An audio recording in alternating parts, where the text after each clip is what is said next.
Good afternoon, everyone. Hi, how are you all? I hope you all are fine at your places. Good morning, good afternoon, good evening. Okay, so I hope you all are fine at your places. Since you all know that we are doing chapter number, since you all know that we are doing chapter number 5, which is like second last chapter of this book, Patterns of Social Inequality and Exclusion, right? We are doing this chapter. So this is the second last chapter of this book, right? So kindly text me if I'm visible and audible to all of you. Kindly text me. Okay. So as usual. Okay. Okay, Saurabh. Okay, okay.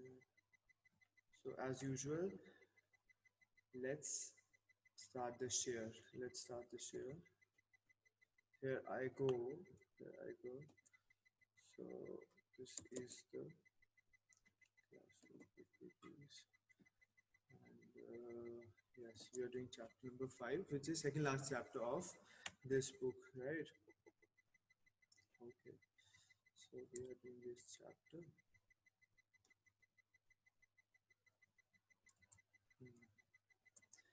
So we were doing this chapter, right? Chapter number 5, second last chapter of this book, Patterns of Social Inequality and Exclusion. Okay. So patterns of social inequality and exclusion. Look what happened. You all know that in our Indian society, in our nation, there is social inequality and there is social exclusion, right? But what has happened इस social inequality का और इस social exclusion का actually pattern बन चुका है. Pattern क्या चीज़ होती है? It's important to understand the title of the chapter. So pattern बन चुका है एक हमारी society continuously it is following that pattern. एक अरेंजमेंट बन चुका है सोशल इनइक्वालिटी सोशल एक्सक्लूजन का. It has been formulated, it has been formed, it has been structured, it has been systematic. क्या चीज़ सिस्टमैटिक है, क्या चीज़ स्ट्रक्चर है, किस चीज़ का पैटर्न बन चुका है? सोशल इनइक्वालिटी का पैटर्न बन चुका है, एक्सक्लूजन का पैटर्न बन चुका है, राइट? और सोशल इनइक्वालिटी और सोशल एक्सक्लूजन किन सेक्शंस ऑफ द सोसाइटी के साथ हो रही है? These four sections, right? The sections that are there right on your screen. So social inequality and social exclusion of scheduled caste, scheduled tribes, women on the basis of gender, obviously, and differently able, disabled people, who are mentally retarded or who can't able to speak properly, who can't walk properly, people who have disabilities in their senses, who have disabilities in their bodies. So उनके साथ भी social exclusion हो रही है, उनके साथ भी exclusion और social inequality they are facing, right? But things have become better over the time, right? देखो, look, whenever I teach you sociology, मैं सिर्फ आपको sociology मैं बिल्कुल भी sociology तक नहीं रहता हूँ. I don't limit myself to the sociology only. I try to give you extra knowledge also. Now, how you gonna understand this? Now, अब देखो, caste is a caste. But why this is scheduled caste? Have you ever thought about this? Have you ever questioned this particular thing? Why this is scheduled caste? Why we call scheduled tribe? अब देखो, look what happens. हमारे Indian constitution में why I'm telling you this कि आपको कोई doubt ना रहे कि हम क्यों शेड्यूल कास्ट कह रहे हैं, हम क्यों शेड्यूल ट्राइब कह रहे हैं, हम सिंपली कास्ट या ट्राइब क्यों नहीं कह रहे. अब देखो, हमारे इंडिया में हमारे नेशन में बहुत सारी कास्ट हैं, बहुत सारे ट्राइब्स हैं, right? This is the fact, right? और हुआ क्या है, बहुत सारी इनइक्वालिटीज और बहुत सारी एक्सक्लूजन्स हो रही थी कुछ certain section of the society के साथ. वो सेक्शन ऑफ द सोसाइटी में सर्टन कास्ट थी, सर्टन ट्राइब्स थे, विमेन और डिसेबल्ड भी थे, राइट? तो इनके साथ इनइक्वालिटी हो रही थी, इनके साथ डिस्क्रिमिनेशन हो रही थी, इनके साथ एक्सक्लूजन हो रही थी. तो क्या हुआ जब हमारा इंडियन कॉन्स्टिट्यूशन बना? अब इंडियन कॉन्स्टिट्यूशन क्या है? I am definitely gonna give you a simple understanding और simple explanation of Indian constitution. Indian constitution simply एक बुक है, राइट? जो हमारे जो वो बुक लिखी गई थी, उस बुक में बहुत सारे people were involve, right? Indian constitution सिर्फ एक इंसान के द्वारा नहीं लिखा गया था।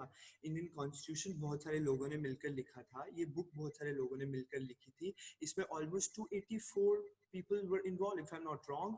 और वो जो 284 पीपल थे वो एक्चुअली हमारी कॉन्स्टिट्यूएंट असेंबली का पार्ट थे। जस्ट लाइक नाउ डेज हमारी पार्लियामेंट में लोकसभा और राज्यसभा है, इन द सिमिलर वे एक टाइम पे जब इंडिया हमारा India when India got independence after 1947, तो क्या होता है उस वक्त एक कॉन्स्टिट्यूशन असेंबली बनती है। Assembly means where people are assemble, it's as simple as you can understand this, right? So एक कॉन्स्टिट्यूंट असेंबली थी, constituent assembly, I am telling you this, okay? So Archita has come in. Okay, so what I was telling you is that um, Archita, make sure that you come at the right time in the class. Otherwise, you will miss many things, not only sociological things, but many other things, right? So I hope from the next class you'll come at the right time, and I'm telling to everyone that. So what happens? Today I just started 5 minutes later because I saw one message in the group where Shweta ma'am was saying rejoin, so I thought कि उसकी वजह से maybe आपको थोड़ा सा delay कर देता हूँ, क्योंकि you have, I think you have, might be you have rejoined her class, so उसकी वजह से I just gave you few minutes, 2-3 minutes, right? But I want everyone to be at the right time. So what I was telling you कि Indian Constitution जो book लिखी गई, जो एक simply एक बुक है, उसमें वो हमारे बहुत सारे मेंबर्स ने लिखी थी जो इंडियन कॉन्स्टिट्यूशन असेंबली का पार्ट थे। वो 284 पार्ट, दे वर 284 पीपल, और उनके जो चेयरमैन थे वो थे B.R. अम्बेडकर, राइट? वो उनको कहा जाता है chairman of drafting committee, right?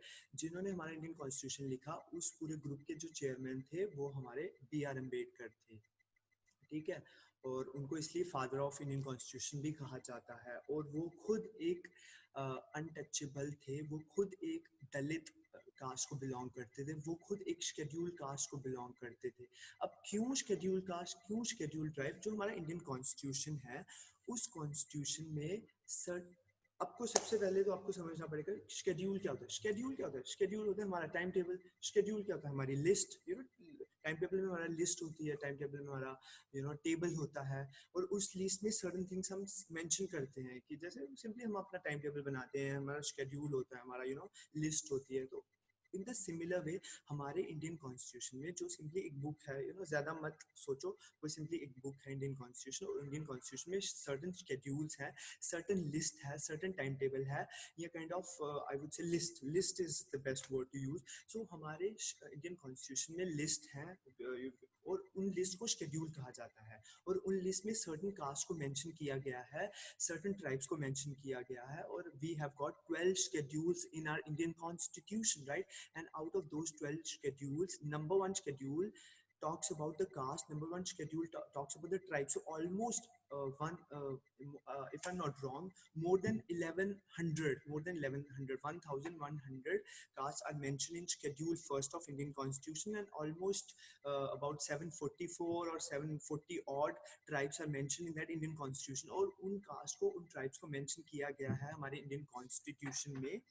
और इसलिए हम कहते हैं शेड्यूल कास्ट। शेड्यूल कास्ट इसलिए क्योंकि वो एक लिस्ट के फॉर्म में हमारे इंडियन कॉन्स्टिट्यूशन में it is existing in the similar way tribes are also existing, so that's why we call scheduled caste and scheduled tribe, because they are mentioned in our Indian constitution। वो इसलिए mention है क्योंकि एक time पे बहुत सारी discrimination, बहुत सारी inequalities उनके साथ हो रही थी, इसलिए उस वक्त हमारे जो B.R. अम्बेडकर थे और जितने भी मेंबर्स थे were involved in making Indian constitution. उन्होंने सोचा कि why not to include all these caste and tribes in it, और उनके लिए फिर सर्टेन प्रोविजंस, उनके लिए फिर सर्टेन अपॉर्चुनिटीज, उनके लिए सर्टेन रिजर्वेशंस, उनके लिए सर्टेन टास्क हम we will come up with all those things so that उनकी एडवांसमेंट हो पाए, और they can really compete with other caste who were getting a lot of privileges at that particular time, who were getting a lot of benefits or whatever system was actually going on, varna system, कि इस caste का if individual belongs to this caste तो उसको वही काम करना है.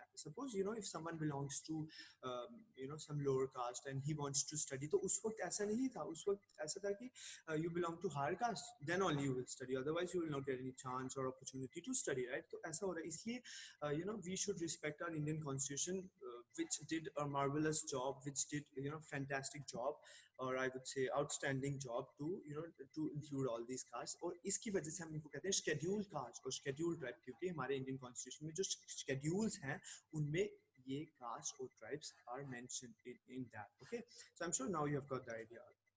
Okay, so in sab ke saath, you know, the four sections that are actually on your slides or that are actually on your screen, scheduled tribe women on the basis of gender, you know, inke sab ke saath, you know, inequalities were actually going on and exclusion, they were excluded from the society. So in sari cheezon ke bare mein बताएं. So this is what you know this chapter is all about. People face discrimination because of their ethnicity, caste, and disability, religion, etc. In this chapter, we focus on four groups who have suffered from serious social inequality. I've already told you in exclusion, namely Dalits, you know, scheduled caste को टचेबल्स untouchables एक time पे कहा जाता था, but फिर उसके बाद क्या हुआ, अनटचेबल्स वर्ड यूज करना बंद कर दिया गया क्योंकि it doesn't look nice, right? We use this term for certain section of the society, so it is not at all a good thing to do, right? तो इसलिए वहां पे लिखा गया एक्स अनटचेबल. एक्स मत एक टाइम पे कहा जाता था उनको अनटचेबल, तो अब उनके लिए टर्म यूज होती है, दलित टर्म यूज होती है, right? So Dalits, you know, वही जो नंबर यहाँ पे नंबर 1 है और यही वो ऊपर वाला जो नंबर 1 है, ये एक ही चीज है. सो दलित्स और अनटचेबल्स और Adivasis, you know, tribal communities and all those things, and women same, and disabled, differently disabled, right? So ये टाइम इस चैप्टर में हम थोड़ा सा देखेंगे कि इन्होंने क्या स्ट्रगल्स यू नो फेस किए, इन्होंने क्या उसके बाद achievements. It's important to understand achievements also, right? वही you know that's what you know that's why sociology is there. Sociology is there for the welfare of the society. Sociology is there कि सबको you no discrimination किसी के साथ ना हो, किसी भी बेसिस पे डिस्क्रिमिनेशन बिल्कुल भी ना हो, और सबको सक्सेस मिले, और सबको you know everyone gets prosperity and success and everyone starts achieving something, और कोई पीछे ना रह जाए, राइट? सो ये स्ट्रगल्स और you know level of achievements हम पढ़ेंगे और बहुत इजीली पढ़ेंगे, right? Okay, so kindly text me if you are understanding what I'm telling you. Are you comfortable in understanding me?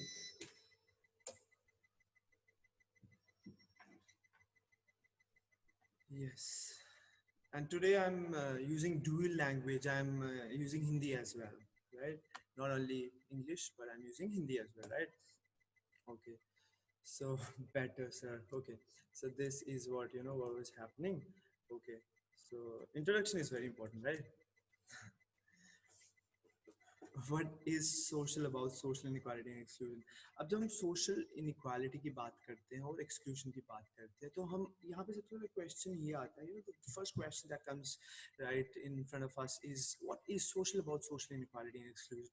क्यों ये social word कैसे आ गया social inequality और social exclusion के साथ? ये इसलिए आया, इसके 3 broad answers हैं. It has got 3 broad answers, right? First answer is like कि social inequality जो exclusion है, look, I'm sure you all are you all study psychology, right?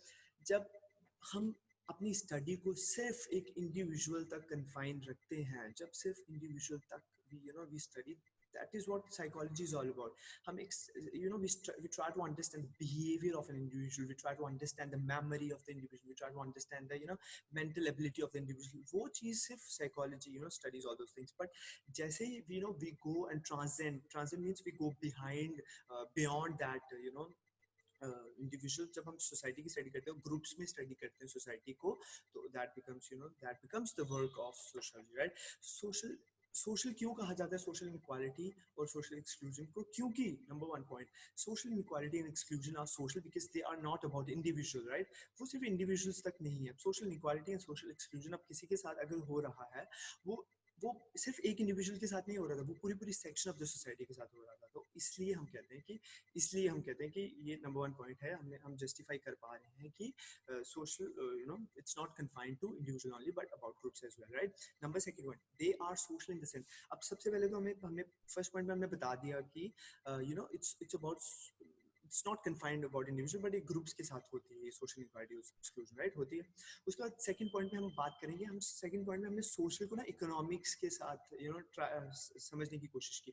अभी इस वक्त in the present scenario maybe economic aspect और economy is linked to the social inequality or social exclusion. Maybe we think that someone is not rich or someone is poor, so we're going to see that particular person through that through that perspective or see that particular person through other perspective. But एक time पे जब social equality होती थी past में, तब सिर्फ social sense में ही social equality को देखा जाता था, इकोनॉमिक के साथ लिंक नहीं किया जाता था, क्योंकि उस वक्त हमारी सोसाइटी स्ट्रेटिफाइड ही इस तरह हुई थी, हमारी सोसाइटी को कास्ट के बेस में, वर्णास के बेस में, जिसमें हम बात करते हैं ब्राह्मण, क्षत्रिय, वैश्य, शूद्र, राइट, तो हमने उस तरह से डिवाइड की थी। तब इकोनॉमिक के साथ ज़्यादा लिंक नहीं था, हम पिछली चीज़ को ही फॉलो कर रहे थे कि some people are pure and some people are not pure, some people have the symbol of purity and some people are the symbol of pollution. So हम उस सेंस में देखते थे, तो everything was based on social aspect, right? तो economy के साथ link नहीं था, तो वही चीज़ लिखी हुई है यहाँ पे, they are social in the sense they are not economic, although there is usually a strong link between social and economic.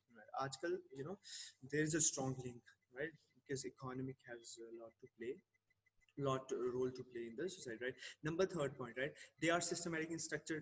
ये तो मैंने आपको स्टार्टिंग में ही बता दिया कि इनइक्वालिटी जो थी वो ऑलरेडी एक सिस्टमैटिक एक सिस्टमैटिक चीज़ बन चुकी थी, एक स्ट्रक्चर्ड चीज़ बन चुकी थी, और एक डेफिनेट पैटर्न था सोशल इनइक्वालिटी का। डेफिनेट पैटर्न, जब हम बात करते हैं definite pattern, when we talk about systematic structure और डेफिनेट पैटर्न, इसका मतलब है कि हमने डिवाइड कर दिया सोसाइटी को कास्ट के बेस पे, हमने सोसाइटी को डिवाइड कर दिया है कि this person is Vashya, so he's going to do that work of merchant, he's going to act like a businessman, Vashyas, and then starting Brahmins, they are going to do priestly work, they are going to work in the temples, Kshatriyas, they're going to do the work of warriors, they're going to run the society, they are going to do the wars and all those things, right? They are going to go to the battlefield and all those things.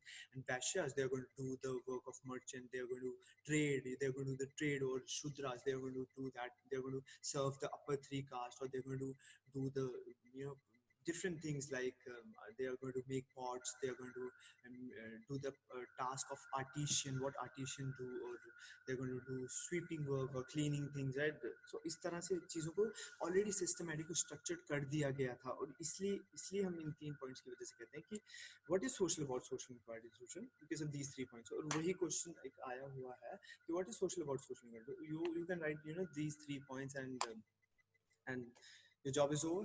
Okay, so social inequality, जब हम social inequality की बात करते हैं तो social inequality create होती है कुछ सोर्सेज की वजह से। Social inequality is created in the society due to certain access or certain opportunity of resources, right?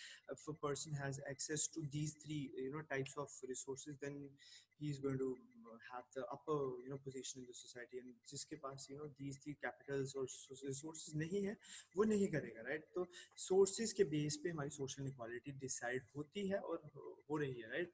In every society some people have a greater share of valued resources, और resources की हम बात करें तो money, property, education, health और power, और जिसके पास ज़्यादा है is occupying the upper position, and who doesn't have is occupying the lower position. तो 3 कैपिटल्स ये हैं, economic capital, cultural capital, social capital, right?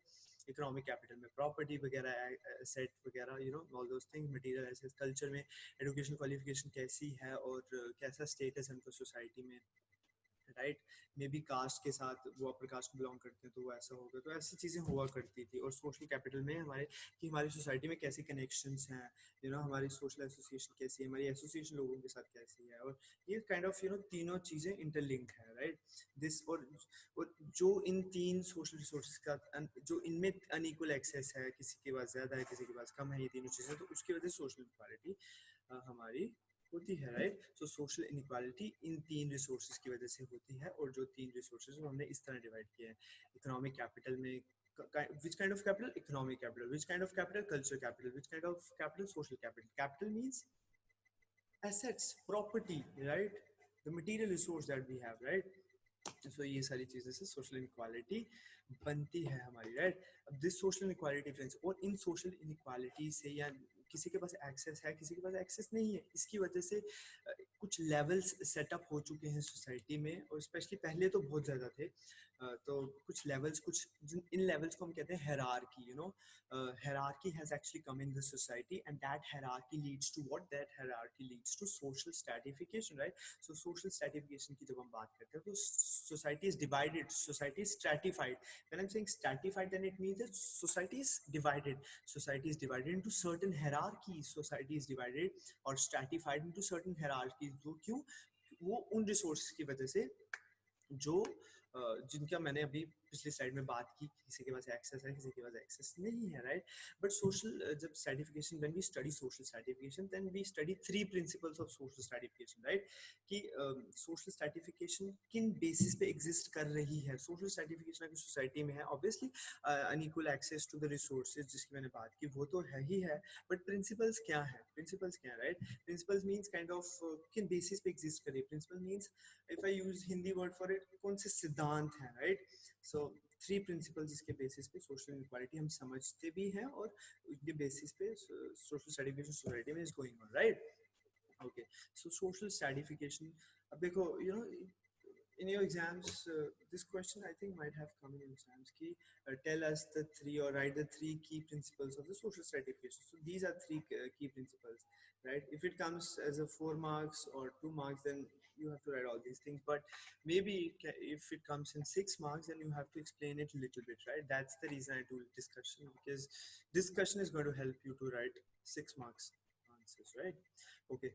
Social stratification is a characteristics of society, right? ये एक कैरेक्टरिस्टिक्स है, ये एक feature है society का, not only a function of individual differences. अब जो सोशल, अब इंडिविजुअल डिफरेंसेस की बात जब होती है, इंडिविजुअल डिफरेंसेस क्या होते हैं? इंडिविजुअल डिफरेंसेस होते हैं, a particular person is talented, a particular person is mentally retarded, or a particular person has that ability, or a particular person doesn't have that ability. So एक individual पे जब हम चीज़ों को देखते हैं कि उस that particular person is, तो कि certain people have talent, certain people don't have, certain people have that ability and certain people don't have. So हम abilities के basis पे नहीं देख रहे हैं, हम society के किसके पास कितने resources हैं उस basis पे हम social stratification कर रहे हैं. इसलिए वहाँ पे लिखा है कि अगर स्ट्रैटिफिकेशन सोसाइटी की हो रही है, वो सिर्फ इंडिविजुअल डिफरेंसेस की वजह से ही नहीं हो रही है, वो उनका जो रिसोर्सेज पे एक्सेस है उसकी वजह से भी सोशल स्ट्रैटिफिकेशन हो रही है, राइट? और दूसरा है, okay, so this is the explanation, right? Social stratification is characteristics of society, not simply a function. अब एक स्टेटमेंट एग्जाम्स में ये आई थी कि social stratification is a characteristics of society, not simply a function of individual differences, right? And explain this statement or elaborate this statement. It may come in your 4 marks exams, और I think आया भी है कि explain, वो ऐसे statement डाल देंगे आपके एग्जाम में और बोलेंगे इसको define करो, right? तो उसके लिए इसलिए उसकी explanation ज़रूरी है, right? So जब हम बोलते हैं कि सिर्फ individual differences की वजह से ही नहीं हम society में लोगों को divide कर रहे हैं, हम कुछ और रीजंस की वजह से भी डिवाइड करें. अब वो रीजंस क्या है उसको हम एक्सप्लेन करेंगे. Okay, social stratification in society, number second line, I am reading number second line. Social stratification is a society wide system that unequally distributes the social resources. मैंने सोशल रिसोर्सेज की बात कर ली है. 3 सोशल रिसोर्सेज कौन से? ये 3 social resources, economic capital, culture capital और social capital, right?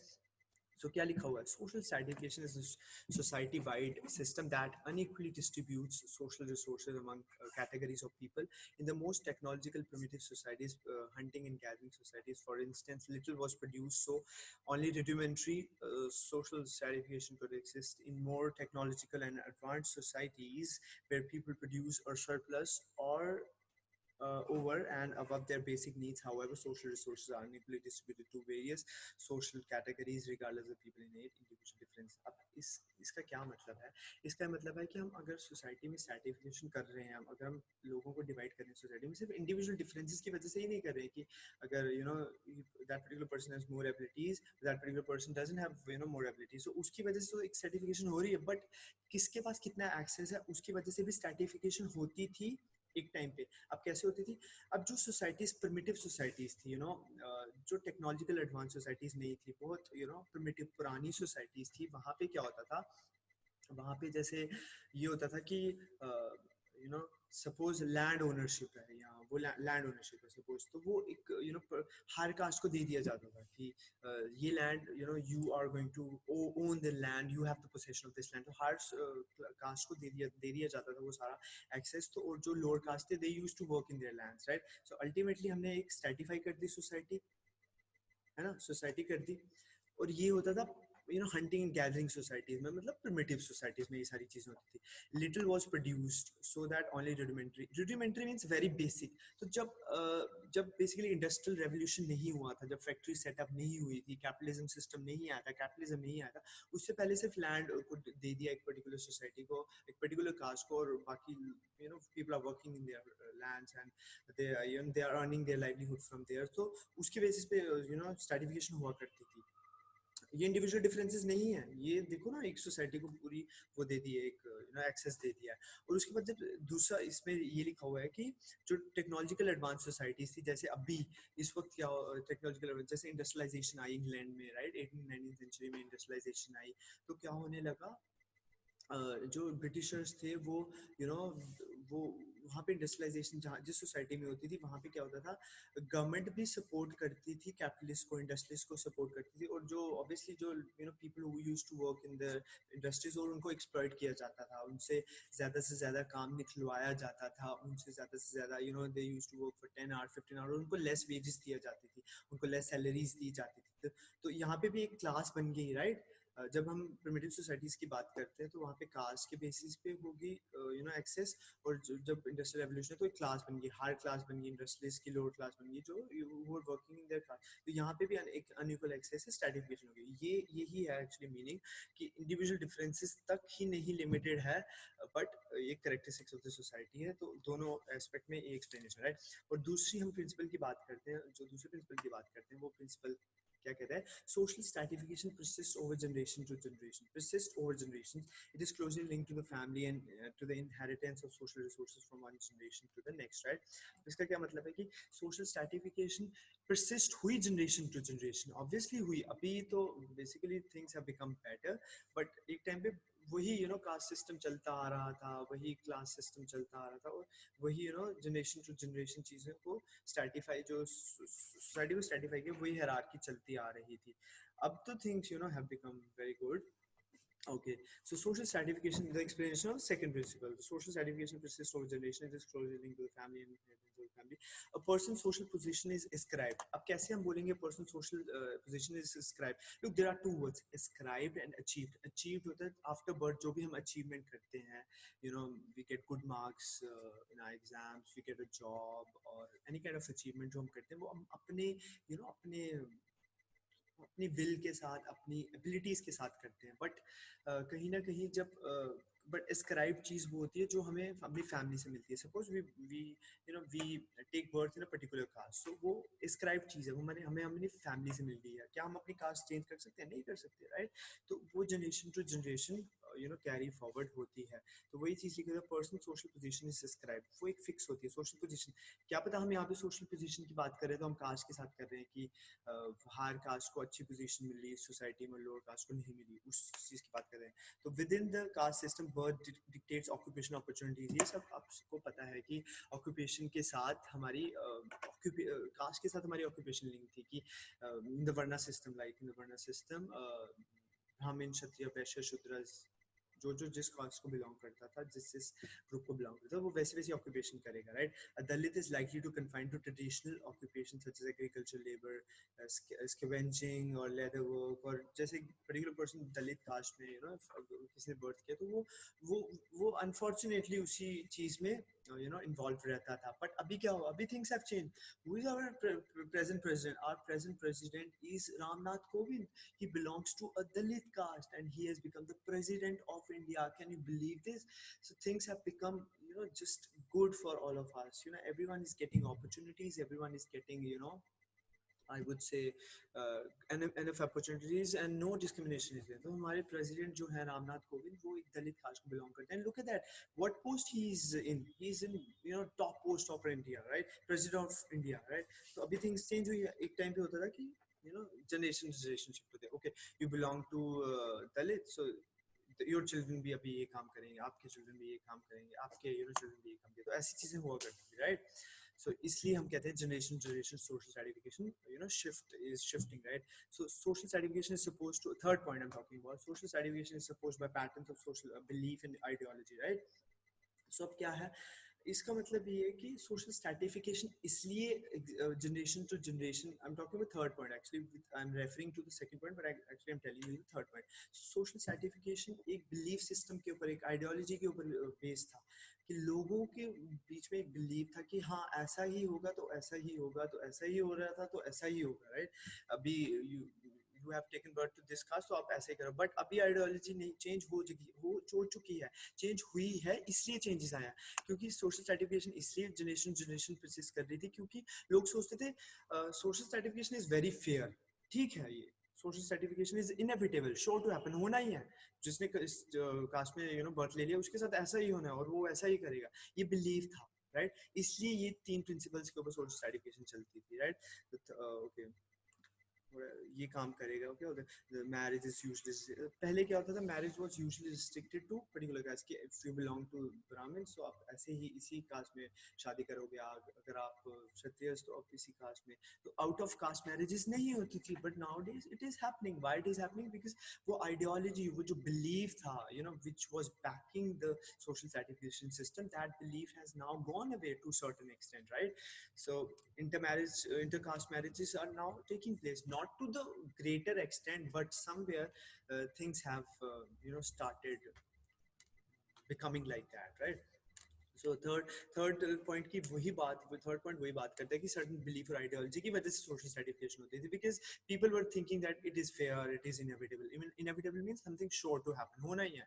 The caste system for example is justified in terms of opposition of purity and pollution. पहले लोगों ने एक mindset, एक ideology बना चुके थे कि you belong this caste, he is pure, he belongs to this caste, he is not pure, he's he's polluting the caste. तो ऐसा हुआ करता था, with the Brahmins designated as the most superior and Dalits are the most inferior by the virtue of their birth. So birth के basis के ऊपर ही ideology बनाती थी कि ऐसे ऐसे होगा, वो ये काम करेंगे, वो ये काम करेंगे, occupation fixed थी, right? Typically people with the greatest social privileges express the strongest support from system of certificates such as race, those who have experienced the exploitation and humiliation of being in the border.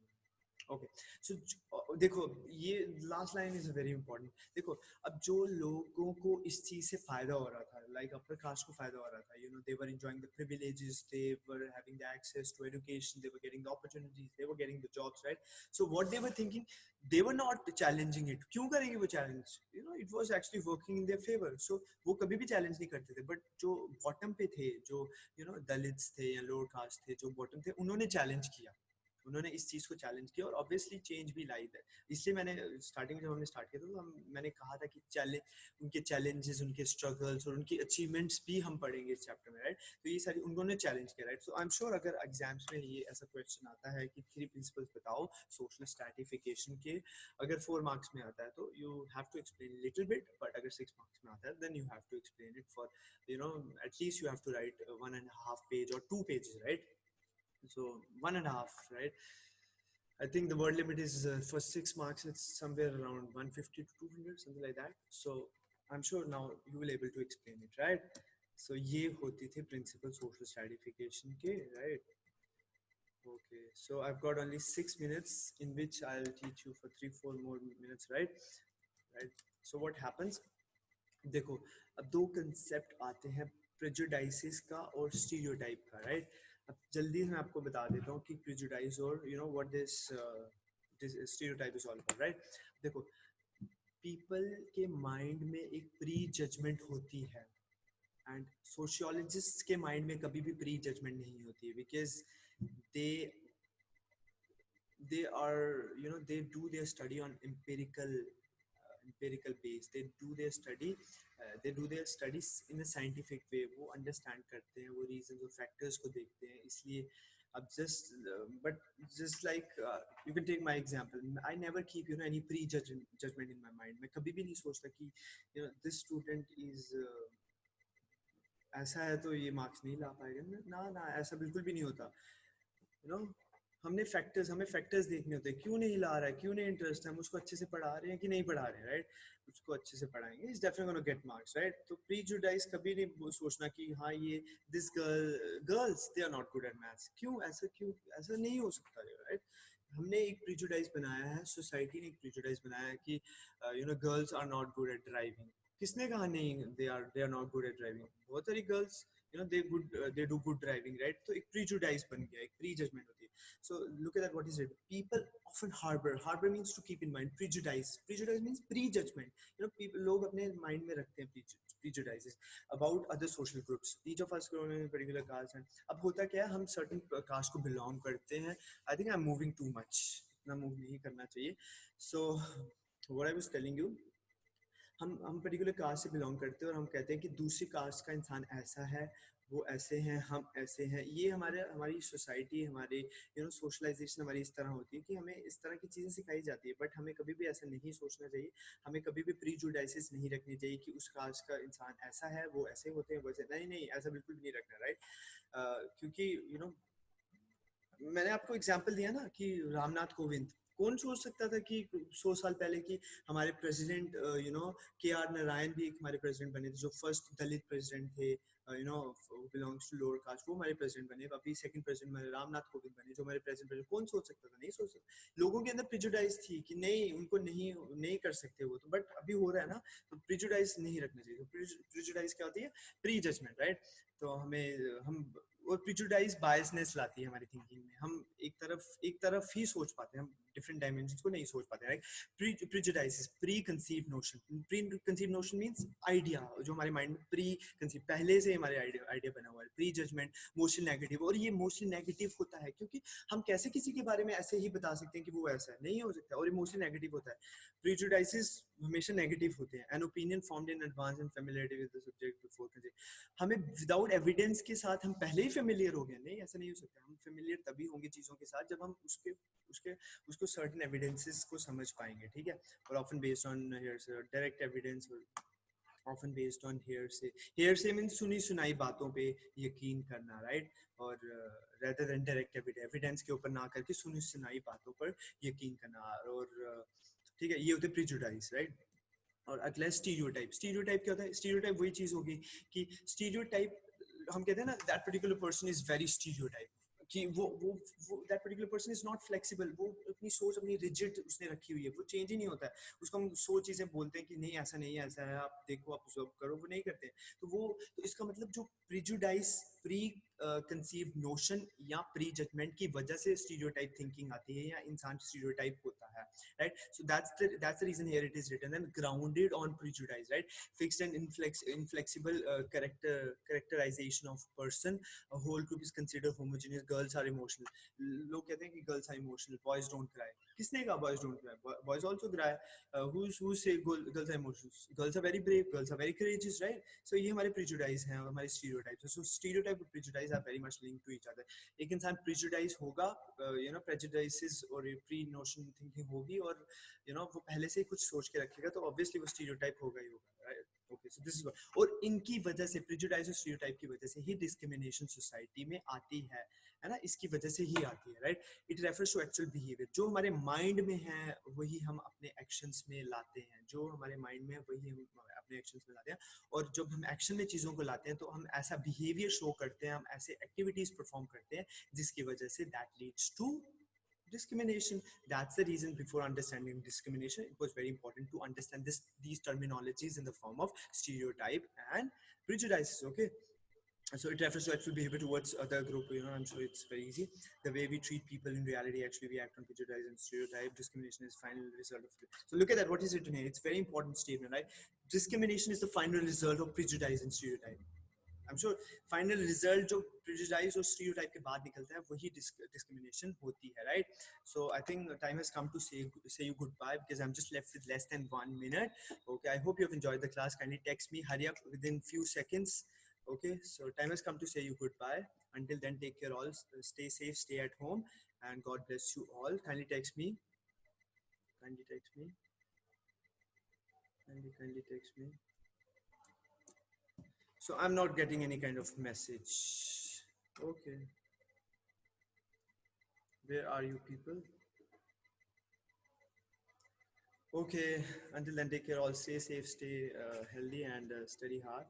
Okay, bye bye. Bye bye, everyone.